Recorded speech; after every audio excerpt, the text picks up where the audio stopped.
Thank you, Bubble. Welcome, one and all, back to Kale's Tales. Now, for this special one, of course, is episode 5.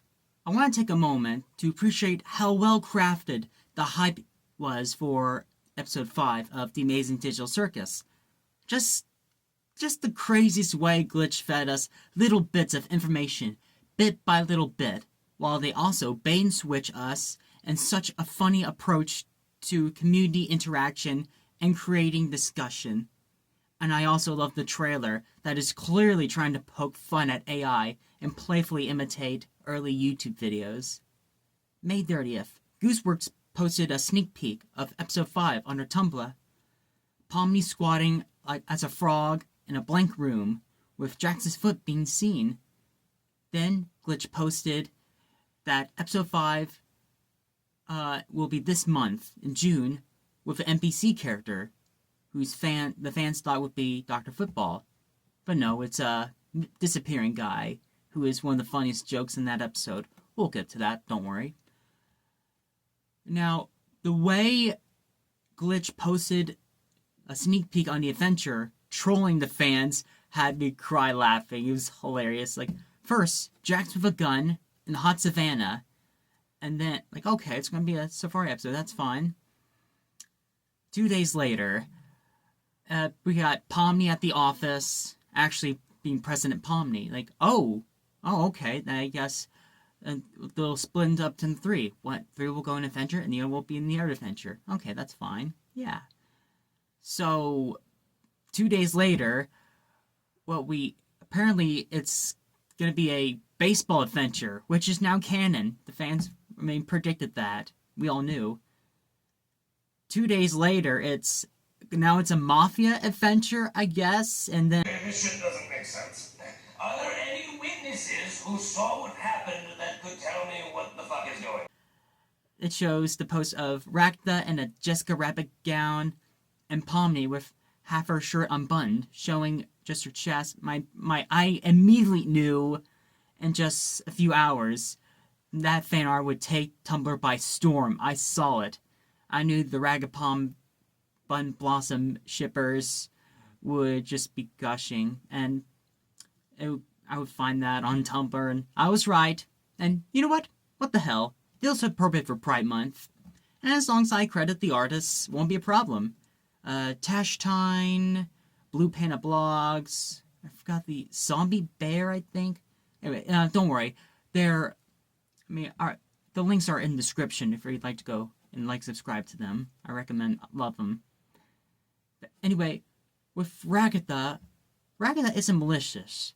She wants to be loved. That is her defining reason to stay sane here. And to do that, she gives love to other people, because if they get the impression she's a good person who cares for their well-being, they'll care for her in return. We know from her interactions with Jax that she hates negative interactions, and interaction does not ease her own stress from living. The adventure begins with Supal skipping out on another adventure, and Pomni gang come back from this rainy beach adventure, which is one of 3 things that Rec D, the recorder dude, kind of predicted in his music video, Funny Things. And apparently we learned that Kinger lays eggs, or he has chickens, which is hilariously makes no sense, which I love. So, Supal sarcastically critiques Kaine's adventure to the point where he's so frustrated he almost goes apeshit on them.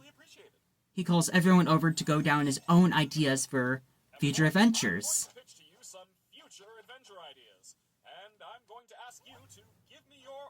Opinions on them. Alright, so I've got an adventure where you all tour my amazing magic chocolate factory and get killed off one by one from OSHA violations, one where a sentient cardiovascular system goes to war against the United States military, and one where you have to survive in a post-apocalyptic nuclear wasteland with a telepathic talking dog who's mean to you the whole time. What do you think? What the hell? Can't tell a compelling story where nothing bad happens. Where's the intrigue? The stakes? Not to mention the sex appeal. Why are you the way that you are?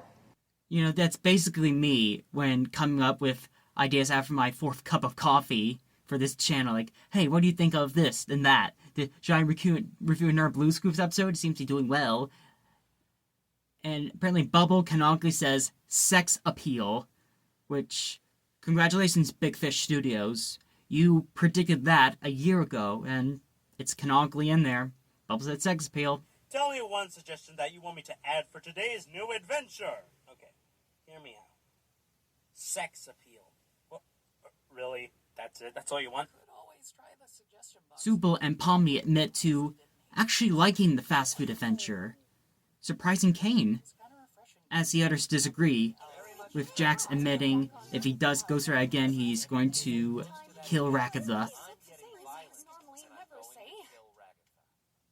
So Supal suggests that why not keeping every suggested adventure from or that everyone chosen so they can decide whether to skip or continue it. Then let us do whatever we want when we want. Are you hearing this, Bubble? The Toy Box character wants us to leave the other intelligent AIs to run for a prolonged period of time. True, Supal. Disgusting. True. I'm not supposed to be hearing you. Zippy! What did you even zip up? I don't have a mouth. Aw. Okay, well- So no, how else are they gonna eat a marshmallow?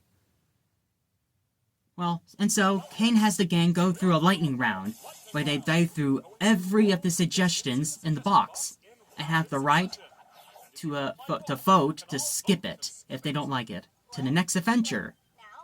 They start off with two of Jax's suggestions: the Hot Savannah, where he hunts down Gangle as a rhinoceros.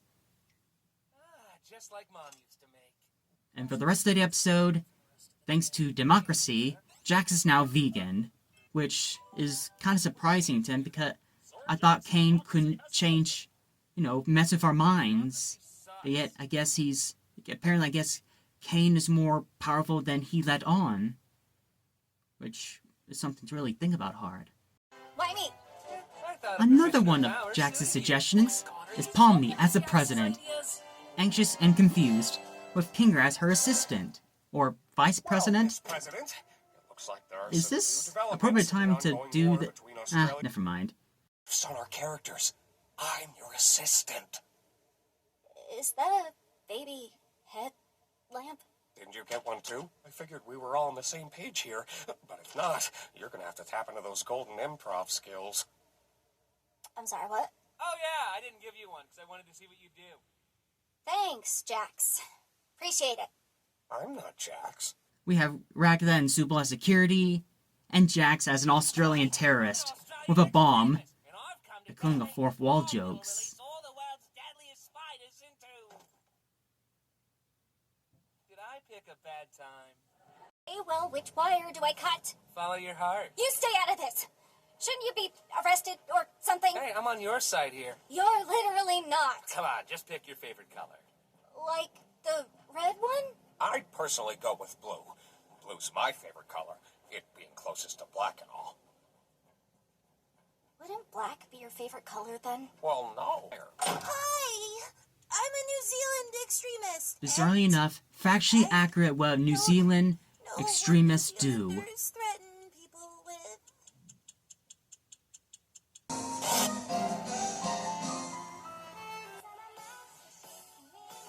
The next adventure is by Gangle. They're all in anime eye candy, which is probably this Ghost Stories dub. Now, to exit and skip this, because Jax does not like it one bit, Jax almost leaks Gangle's secret personal secret, which is quite dirty, not gonna lie. The next one is Stargazing, which is probably one of my favorite scenes in this. It's a relaxing one, with all 6 of them together outside, and I love that now finally all 6 of our characters are on an adventure for once, because I'm thinking, God forbid 6 of them instead of 5, because if it's them all together, it's a clusterfuck. But I just love these because they have a chance to chill and chat as a group, and we get more Jax development here too, which Do you fascinates think me. Gangle is actually capable of being happy? What? I don't know, like her comedy. It's so clear to me that Jax does care about Gangle, even in his own way, because why else would he be asking these types of questions? He seems bitter by the fact that she chooses to hang out with Zubo over him, and doesn't seem to grasp the fact that she might hate him for the way he acts with her, making up stuff in his mind to what she actually enjoys. That's why he's doing her a favor. That's his way of showing he cares, by picking on her and trying to help her toughen up. The thing is that his barriers are so high, it doesn't even cross his mind that it's doing more bad than good. No one seems to understand his reasoning, why he goes back to his uncaring mask and doesn't talk about it anymore. He just doesn't want to hang out with someone who's mean to her all the time. She likes when I'm mean to her, though. I didn't think you cared about what other people like. I just... No, yeah, you're Pomni right. asks if Jax has any actual friends, Have any with Rakta saying, friends? Not anymore. Oh, wait, no.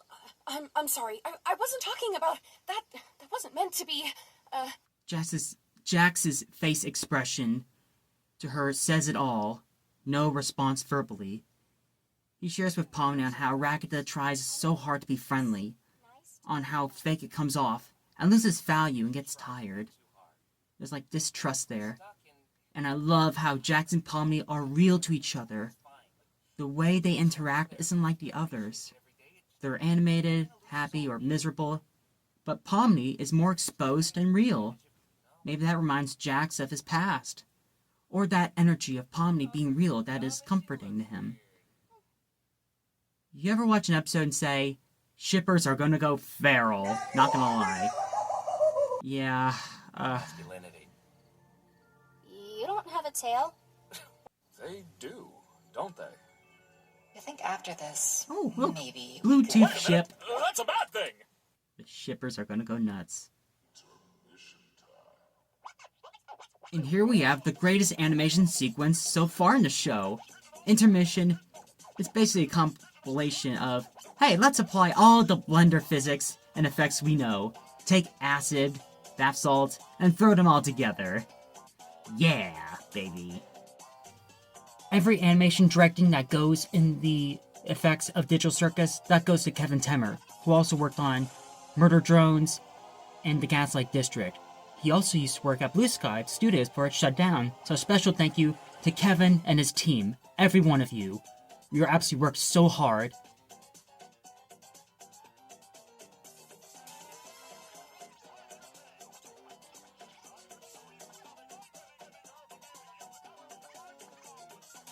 For context, in the scene from episode 5, Pomni asked if Jax had any actual friends. In the intermission, we see Jax running to another character's room after seeing that Kaufmo abstracted. The character is a frog, so I think it's safe to assume it's Ribbit, unless it's an ironic joke. Gooseworks did say that Ribbit was the person who abstracted before Kaufmo. This scene shows that Jax and Ribbit were pretty close, seeing that as he sprinted to their room to check up on them. The next is Subel's suggestion. 1920s black and white noir, in a bar, where Subel's the bartender. We learn the lore about everybody's past lives, and how they all got trapped in the digital world. And we learn, apparently they forgot their names, but they remember who they were before. They've also made clear that Pomni is canonically 25, after all. We learned Subel bartended and is a tattoo artist, and now I love Subel even more now! But anyway, Pomni was an accountant for a supermarket. She would explore abandoned buildings, which is probably how she found the abandoned office with the old computer and headset. She got curious and put it on. Gangle was in community college for graphic design, but dropped out and became a shift manager for a fast food chain. Well, of course, Pomni brings up Kinger's wife, hoping it to be an opportunity for everyone to know more about Kinger. And of course, Jack's not sure anything, just brings up a Breaking Bad reference. Oh yes, To you guys who made the theory that Ragatha grew up on a horse ranch, congratulations, fans, you did it. You're right about that theory. She does it. She also had parental abuse from her mother. You know what? Let's have her tell her Guess tale. I'll go now. Oh, jeez, where to start? I was born into a fairly wealthy family. We had a large property with horses and chickens, and my mother, my mother was a lot. I worked in real estate for a bit until I ended up here. I'm sure she doesn't miss me. I certainly don't miss the yelling, and braiding, and guilt tripping. We also get the original character, disappearing guy. Before he can say anything, he disappears. Just is actually a pretty good joke. And Jax actually says sorry to Pomni, warming up to her, with making Ragatha jealous. And Sorry about the whole president thing. I just thought it'd be funny. Are you apologizing? What's happening? Just ignore him. Apology accepted, I guess. Wow, the first steps of a budding friendship. Right, Ragatha? Ooh, remember when you got high at McDonald's and told Gangle to kill herself? No, that was funny. What? What the entire fuck? Jesus Christ's sake, Jack. There's just no simple way you could have said it like that. And now the fans are going to make that a possible quote that I'm probably going to have him sign on Streamily. And I also love that despite Kaine said that the circus is for all ages, drinking is apparently allowed here. What is this? Why'd you do that? Can you get that thing away from me? Are you afraid of corn? The last Avenger is Ragatha's, where they're playing softball against their opposite selves, proving the brain rot's prediction video like a year ago. Like, oh boy. Anyway, we got evil Pomni, evil Ragatha, evil Kinger, evil Jax is basically his shy, eager, sensitive self, evil Orbs Man, for some reason, not even evil Gangle, which it's actually pretty funny. Probably my favorite, Bazooble. Bazool. That wasn't in my suggestion. Why don't I get it either? I cried laughing, like, why did Ashley say it like that? Like, she sounds like Mushmouth from Fat Albert. She and Amanda must have had so much fun in the booth when voicing their anti-selves. Sounds like they must have had a blast. I hope we all have a fun game, no matter who ends up winning. You know, I want to kill that guy. it's possible that since evil Jax is caring side, Jax wants that part of him dead. Wait, what's that? Apparently, maid outfit Jax is now canon too. Oh yeah, I love the little detail here of Pomni being the only one not voting for Jax's maid outfit. Because she's warming up to him, getting to know him better, and basically being his therapist. Almost everyone's therapist. I don't want to wear this!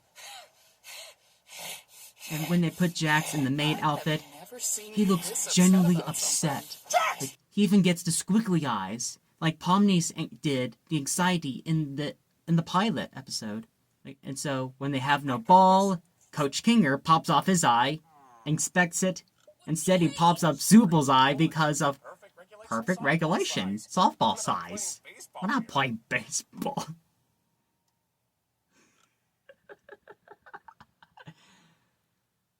I love these shows so freaking much. I'm supposed to be better than that. So Sorry. Pomni comforts Ragatha, saying it's okay to be jerky sometimes, you know? With Jax or anything, but there's nothing wrong with showing your negative emotions. Ragatha takes It's Pomni's advice, very normal. swearing for the first and second time. I wanna be just act like you never do Calling anything wrong. out Jax for Everybody messing loves up you, when in reality everything you for just everyone breaking else. up for everyone else. Okay, Then Lord, hesitating and just apologizing to Pomni. It's fine. No apologies for me? This is so sad. Sorry, Jax.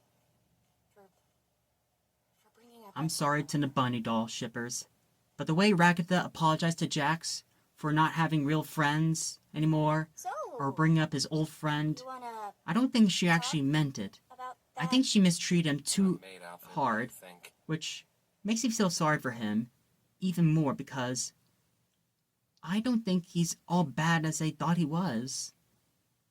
And I'm glad that Pomni thinks of him this way now. It does show that Ragda doesn't really care about Jax or his emotions like the way he is now, or even listen to his problems. Yet Pomni does, and this breaks my heart, you know? Can you give me my eye back? Joke's on you. I've already forgotten what you're talking Of about. course, Zooble faces their inner demon, and my autism creature, and fast comedy, fast timing is the freaking best. I'm not gonna lie. These are good, great jokes. Pomni, you're up. Hey, Ragatha. And so Pomni lets Ragatha take her place, you know, to boost her confidence up. Yes, I could. Somehow she confusingly wins. I mean, you know, she didn't hit the ball or anything. And glances over at Jax and Pomni interacting together. Like, oh my god. Huh? And so, the adventure Not a ends vegan anymore. with Jax returning back to a carnivore. Hey! And the first thing he does is tear apart his sensitive side like a chew toy. This is a scene I love. To the moon and back. This will have the funny bunny shippers go bananas.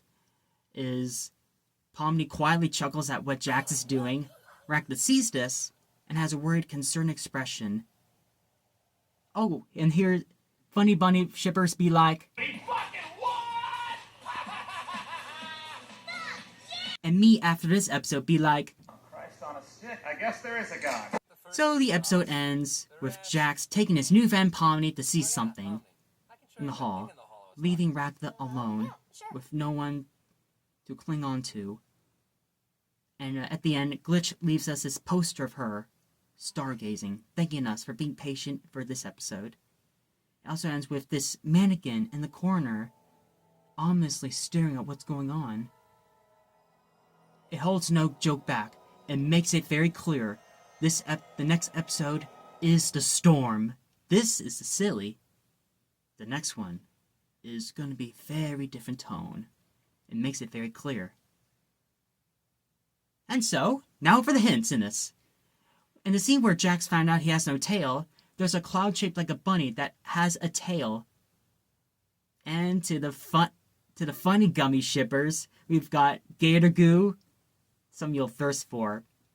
You know what you're freaking doing, Glitch. Gooseworks, you're the best. We get a Breaking Bad reference.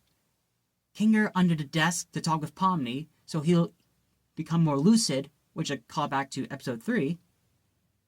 We get a glimpse of Ribbit, who's possibly Jax's old friend that got abstracted. The centipede in the crowd. I feel like this is almost kind of a prediction, if you may. The last time, about 5 months ago, I did ordered a lot of Streamly signing prints from Amanda Hubbard, Michael Kovac, and almost the rest of the cast at Digital Circus. And I asked Amanda Hubbard to say, I know what's going to happen in the Ragda episode. And then Gooseworks turns Ragda into a centipede. Goose, what the heck? I think this kind of predicted that, don't you think? Because there is a giant centipede in episode 5, which is sort of the Ragda episode, or mostly Jax and Ragda, sort of, kind of. And with this, I got from Michael Kovac, I got him saying other friends from Spinell, from Steve Rivers the movie, what are you saying? I'm Mr. Gain to know playing, and I got him to sign a happy Jax doodle, a little evil Jax, and prescription was evil Jax. Instead, he made a happy little Jax. This was in January, guys. Honest to God. And 5 months later, the episode came out, we get evil Jax, his caring side, which is like, my God. I think they almost kind of spoiled it, sort of, kind of. The episode ends, it's also very interesting. Everyone's got their people they click with, except for Ragatha. Seemingly, despite her being so nice all the time, I can't wait for what the next episode to hopefully explore this more. She's starting to lose control of her typically positive persona. Like she had commented on Jax not having friends anymore, or snapping at both Jax and Pomni during the softball game. Said persona is still present and fighting her true emotions. I think this could potentially cause too much inner turmoil and the strain on her own mental state, because becoming too much for her to take soon enough. Kind of like trying to hold a bottle of Coke and Mentos closed. It'll only make more of a mess. Finally, it seems that with Pomni getting closer to Jax, Ragda is starting to become a little more isolated among the group, which could further her negative thoughts, which could then further her straining fight against them. It's also pretty clear that the growing friendship is getting to her just in general, due to her attempt to intercept it at the bar and the little reaction she has to it. You know, it's all silent. This episode was the one I really wanted to see, and I love it so freaking much when a show that'll take a whole chunk of a season to just have the characters bond and do stupid crap. Untitled was about everything and nothing at the same time, and I was freaking obsessed. After finishing, I felt like $1,000,000. I watched it after work, and I felt so alive. Another thing I like called Rose and Maiden has an episode similar to this thing where the characters fight over a strawberry the entire episode. And it's one of my favorites out of the season. The plotless comedy is something I'll always love and appreciate, especially in today's TV, where there always has to be something going on or else people will get bored. Make your characters hang out, let them have stupid fights that'll make everyone else's problem, let the writers spew random bullcrap situations and make more sense. Let them have a day, nothing wacky. Maybe it's wacky or normal for them. And just let them have a day, you know. Just an average day in the life in this chaotic group. And I was indifferent about having this verse. Like this, it's almost probably one of my favorite episode. I debate, it's either 3 or 5 now. Usually because there's more lore on Jax. And I know that Goose said that both 5 and 6 that Jax and Ragna share spineless. I feel like this more focus on Jax a bit more. And I now love him now even more. And I'm so proud of everyone for working hard on this. 6 months, so bloody worth it. And I hope that Glitch, they always take their time with this, because this is exactly what happens when they're given more time to cook. When the animation's left more time, give more time in the oven to bake. I'm so proud of you guys. Please, you guys keep doing what you love. And just, please go check out Entitled. Respect, you know? You guys see these two in the corner? I'm hoping my big head didn't block it all. Thanks all for watching.